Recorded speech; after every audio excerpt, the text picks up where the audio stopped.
ವೀಕ್ಷಕರೇ ನಮಸ್ಕಾರ. ಕರ್ನಾಟಕ ರಾಜಕಾರಣ ಅಂದ್ರೇನೆ ಹಾಗೆ. ಇಲ್ಲಿ ದಿನಕ್ಕೊಂದು ಟ್ವಿಸ್ಟ್, ಗಂಟೆಗೊಂದು ಟರ್ನ್ ಸಿಗುತ್ತಿರುತ್ತೆ. ನಿನ್ನೆ ನಡೆದಿದ್ದೇ ಬೇರೆ, ಇವತ್ತು ನಡೆಯುತ್ತಿರೋದೇ ಬೇರೆ. ಈಗ ಸದ್ಯಕ್ಕೆ ಇಡೀ ರಾಜ್ಯ ರಾಜಕಾರಣದ ಕಣ್ಣು ನೆಟ್ಟಿರೋದು ಬಿಡದಿಯ ಕಡೆಗೆ. ಹೌದು, ಬಿಡದಿ ಸ್ಮಾರ್ಟ್ ಸಿಟಿ ಅಥವಾ ಬಿಡದಿ ಟೌನ್ಶಿಪ್ ವಿವಾದ ಈಗ ರಾಜ್ಯ ರಾಜಕಾರಣದ ದಿಕ್ಕನ್ನೇ ಬದಲಿಸುವ ಮುನ್ಸೂಚನೆ ನೀಡುತ್ತಿದೆ. ಇಷ್ಟು ದಿನ ಯೋಜನೆ ಮಾಡ್ತೀವಿ, ಯಾವುದೇ ಕಾರಣಕ್ಕೂ ನಿಲ್ಲಿಸಲ್ಲ ಅಂತ ಹಠ ಹಿಡಿದಿದ್ದ ನಮ್ಮ ರಾಜ್ಯ ಸರ್ಕಾರ ಈಗ ಸಡನ್ ಆಗಿ ಯೂ ಟರ್ನ್ ಹೊಡೆದಿದೆ.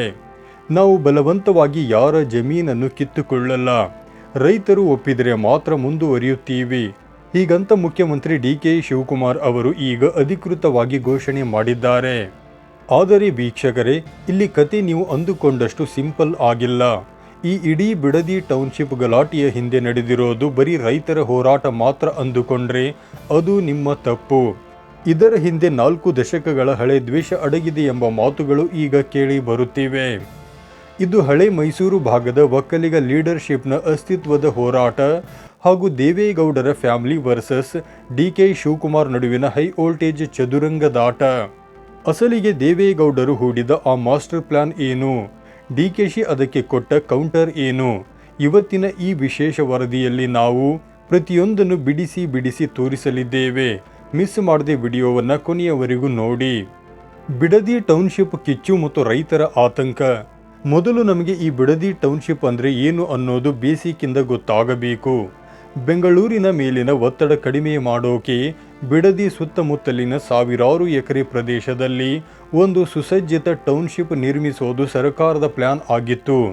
ಆದರೆ ಸಮಸ್ಯೆ ಶುರುವಾಗಿದ್ದೇ ಇಲ್ಲಿ. ಈ ಪ್ರಾಜೆಕ್ಟ್ಗಾಗಿ ತಲಾಂತರದಿಂದ ವ್ಯವಸಾಯ ಮಾಡಿಕೊಂಡಿದ್ದ ರೈತರ ಫಲವತ್ತಾದ ಕೃಷಿ ಭೂಮಿಯನ್ನು ಅಕ್ವೈರ್ ಮಾಡಿಕೊಳ್ಳೋಕೆ ಸರ್ಕಾರ ನೋಟಿಫಿಕೇಶನ್ ಹೊರಡಿಸಿತ್ತು. ಯಾವಾಗ ಜಮೀನು ಕೈತಪ್ಪಿ ಹೋಗುತ್ತೆ ಅನ್ನೋ ಭಯ ಶುರುವಾಯಿತೋ ಆಗ ಬಿಡದಿಯ 10 ಹಳ್ಳಿಗಳ ರೈತರು ಬೀದಿಗಿಳಿದರು. ನಮ್ಮ ಪ್ರಾಣ ಹೋದ್ರೂ ಸರಿ, ನಮಗೆ ಅನ್ನ ಕೊಡುವ ಭೂಮಿಯನ್ನು ರಿಯಲ್ ಎಸ್ಟೇಟ್ ದಂಧೆಗೆ ಬಿಟ್ಟು ಕೊಡಲ್ಲ ಅಂತ ಗರ್ಜಿಸಿದರು. ಈ ಹೋರಾಟಕ್ಕೆ ನಿವೃತ್ತ ನ್ಯಾಯಮೂರ್ತಿ ಸಂತೋಷ್ ಹೆಗ್ಡೆಯವರಂತಹ ಪ್ರಮುಖರು ಸಾಥ್ ಕೊಟ್ಟಾಗ ಇದು ಇಡೀ ರಾಜ್ಯದ ಗಮನ ಸೆಳೆಯಿತು. ರೈತರ ಈ ಆಕ್ರೋಶವನ್ನೇ ಕಾಯುತ್ತಿದ್ದ ವಿರೋಧ ಪಕ್ಷಗಳಾದ ಬಿಜೆಪಿ ಮತ್ತು ಜೆಡಿಎಸ್ಗೆ ಒಂದು ದೊಡ್ಡ ಅಸ್ತ್ರ ಸಿಕ್ಕಂತಾಯಿತು. ದೇವೇಗೌಡರ ರಾಜಕೀಯ ಚದುರಂಗದಾಟ ಮತ್ತು ಸಿದ್ದು ಕಾರ್ಡ್. ವೀಕ್ಷಕರೇ, ಈ ವಿವಾದ ತಾರಕಕ್ಕೇರಿದಾಗ ಅಖಾಡಕ್ಕಿಳಿದಿದ್ದು ಬೇರೆ ಯಾರೂ ಅಲ್ಲ, ಸ್ವತಃ ಭಾರತದ ಮಾಜಿ ಪ್ರಧಾನಿ ಎಚ್.ಡಿ. ದೇವೇಗೌಡರು. ಗೌಡರು ಅಖಾಡಕ್ಕಿಳಿದು ರೈತರ ಜಮೀನನ್ನು ಕಿತ್ತುಕೊಂಡರೆ ನಾನೇ ಖುದ್ದಾಗಿ ವಿಧಾನಸೌಧದ ಬಳಿ ಸತ್ಯಾಗ್ರಹ ಕೂರ್ತೀನಿ ಅಂತ ವಾರ್ನಿಂಗ್ ಕೊಟ್ಟರು. ಆದರೆ ಇಲ್ಲಿ ದೇವೇಗೌಡರು ಪ್ಲೇ ಮಾಡಿದ ಒಂದು ಪೊಲಿಟಿಕಲ್ ಗೇಮ್ ಇದೆಯಲ್ಲ, ಅದು ನಿಜಕ್ಕೂ ಹೈ ಲೆವೆಲ್ ರಾಜಕೀಯ ತಂತ್ರಗಾರಿಕೆ. ಗೌಡರು ತಮ್ಮ ಸ್ಟೇಟ್ಮೆಂಟ್ನಲ್ಲಿ ಮಾಜಿ ಮುಖ್ಯಮಂತ್ರಿ ಸಿದ್ದರಾಮಯ್ಯನವರನ್ನ ಸಿಕ್ಕಾಪಟ್ಟೆ ಹೊಗಳಿದರು. ಸಿದ್ದರಾಮಯ್ಯನವರು ಎಂದಿಗೂ ರೈತ ವಿರೋಧಿ ಅಲ್ಲ, ಅವರ ಮೇಲೆ ನನಗೆ ಸಂಪೂರ್ಣ ವಿಶ್ವಾಸವಿದೆ ಅಂತ ಸರ್ಟಿಫಿಕೇಟ್ ಕೊಟ್ಟರು. ನಿಮಗೆ ಆಶ್ಚರ್ಯವಾಗಬಹುದು, ಒಂದು ಕಾಲದಲ್ಲಿ ಕಡು ವೈರಿಯಾಗಿದ್ದ ಸಿದ್ದರಾಮಯ್ಯನವರನ್ನ ದೇವೇಗೌಡರು ಈಗ ಯಾಕೆ ಹೊಗಳುತ್ತಿದ್ದಾರೆ? ಇಲ್ಲಿ ಗೌಡರ ಟಾರ್ಗೆಟ್ ಸಿದ್ದರಾಮಯ್ಯ ಆಗಿರಲೇ ಇಲ್ಲ. ಅವರ ಏಕೈಕ ಟಾರ್ಗೆಟ್ ಮತ್ತು ತೀಕ್ಷ್ಣ ಗುರಿ ನೆಟ್ಟಿರೋದು ಡಿ.ಕೆ. ಶಿವಕುಮಾರ್ ಕಡೆಗೆ.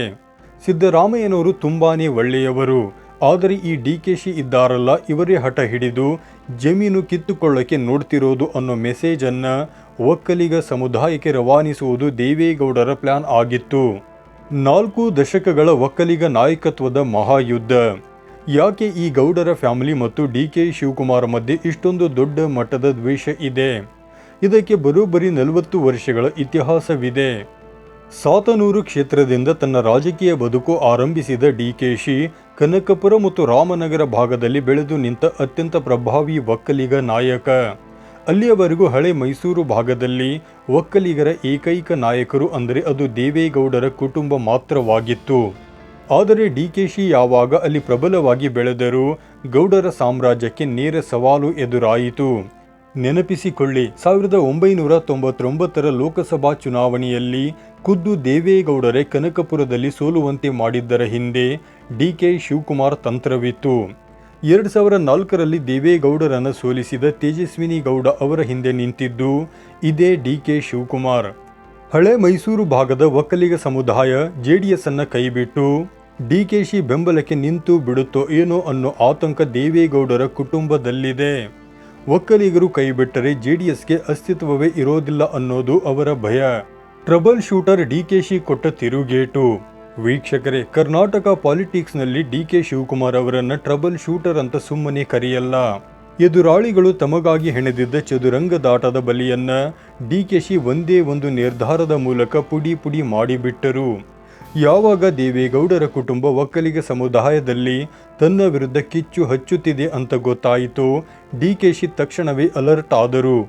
ಅವರು ತಕ್ಷಣವೇ ಪತ್ರಿಕಾಗೋಷ್ಠಿ ನಡೆಸಿ ನಾವು ಬಲವಂತದ ಭೂ ಸ್ವಾಧೀನ ಮಾಡಲ್ಲ, ಬದಲಾಗಿ ದೇವನಹಳ್ಳಿ ಮಾಡೆಲ್ ಜಾರಿಗೆ ತರ್ತೀವಿ ಅಂತ ಘೋಷಿಸಿದರು. ಅಷ್ಟೇ ಅಲ್ಲ, ಬಿಡದಿ ಟೌನ್ಶಿಪ್ ಯೋಜನೆಯನ್ನೇ ಸದ್ಯಕ್ಕೆ ಸ್ಥಗಿತಗೊಳಿಸುವುದಾಗಿ ಘೋಷಿಸಿ ದೇವೇಗೌಡರ ಇಡೀ ಪ್ಲಾನ್ಗೆ ಮಣ್ಣು ಮುಕ್ಕಿಸಿದರು. ವೀಕ್ಷಕರೇ, ಬಿಡದಿಯ ನೆಲದಲ್ಲಿ ನಡೆದ ಈ ಬಿಗ್ ಡ್ರಾಮಾದಲ್ಲಿ ಸದ್ಯಕ್ಕಂತೂ ರಾಜಕೀಯ ಬಿರುಗಾಳಿ ಶಾಂತವಾಗಿದೆ.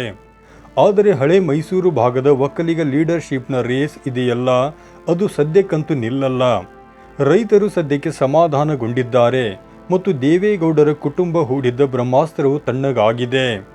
ಆದರೆ ಮುಂದಿನ ದಿನಗಳಲ್ಲಿ ಈ ಹೋರಾಟ ಯಾವ ರೂಪ ಪಡೆದುಕೊಳ್ಳುತ್ತೆ? ಸಿದ್ದರಾಮಯ್ಯ ಮತ್ತು ಡಿಕೆಶಿ ನಡುವೆ ಅಂತರ ಸೃಷ್ಟಿಸುವ ದೇವೇಗೌಡರ ತಂತ್ರ ಸಕ್ಸಸ್ ಆಗುತ್ತಾ? ಈ ಬಗ್ಗೆ ನೀವೇನಂತೀರಾ? ಸಿಎಂ ಡಿಕೆ ಶಿವಕುಮಾರ್ ಅವರ ಈ ನಿರ್ಧಾರ ಸರಿಯಾಗಿದೆಯಾ? ನಿಮ್ಮ ಅನಿಸಿಕೆಯನ್ನು ಕಮೆಂಟ್ ಸೆಕ್ಷನ್ನಲ್ಲಿ ತಪ್ಪದೆ ಶೇರ್ ಮಾಡಿ. ಈ ವಿಡಿಯೋ ಇಷ್ಟ ಆಗಿದ್ದರೆ ಲೈಕ್ ಮಾಡಿ ಮತ್ತು ಶೇರ್ ಮಾಡಿ. ಹಾಗೆ ನಮ್ಮ ಚಾನಲನ್ನು ತಪ್ಪದೆ ಸಬ್ಸ್ಕ್ರೈಬ್ ಆಗೋದನ್ನು ಖಂಡಿತ ಮರೆಯಬೇಡಿ. ಮತ್ತೆ ಸಿಗೋಣ. ಧನ್ಯವಾದಗಳು.